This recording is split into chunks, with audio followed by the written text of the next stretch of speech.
দর্শক, রাজধানীর foreign service একাডেমিতে আছেন আমাদের বিশেষ প্রতিনিধি রোকনুজ্জামান। সরাসরি যুক্ত হচ্ছে তার সাথে। রোকন, মতবিনিময়ে অংশ নেওয়া রাজনৈতিক দলগুলোর নেতারা কি বলছেন?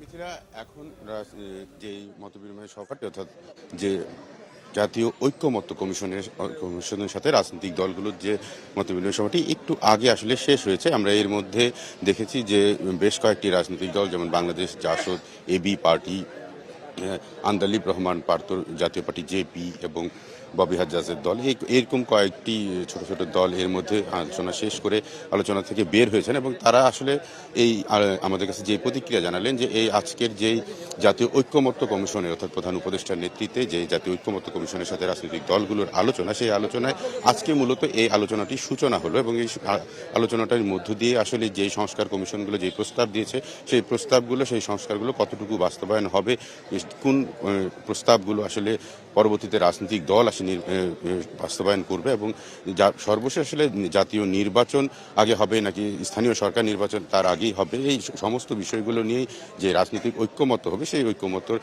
যে আলোচনাটি রাজনৈতিক দলের সাথে সরকারের অর্থাৎ অন্তর্বর্তীকালীন সরকারের, সেই আলোচনাটি শুরু হলো এবং এই আলোচনাটি আগামী 6 মাস। আপনি জানেন যে এই জাতীয় ঐক্যমত্য কমিশনের মেয়াদকাল 6 মাস এবং তবে বেশিরভাগ রাজনৈতিক দলই কিন্তু আসলে আশা প্রকাশ করছে যে 2 মাসের মধ্যে এরকম একটা ঐক্যমত্যে তারা পৌঁছাবে। এখন আমরা অপেক্ষা করছি আসলে বিএনপি সবচেয়ে বড় দল, আপনি জানেন যে বিএনপির মহাসচিব বের হবেন এবং বের হয়ে আমাদের প্রতিক্রিয়া জানাবেন। কিভাবে জামাতের প্রতিক্রিয়া পরে আমরা জানতে পারবো যে আজকের সূচনা পর্বে আসলে কি হলো। মিথিলা, এই ছিল সর্বশেষ জাতীয় ঐক্যমত্য কমিশনের আজকের বৈঠকটি।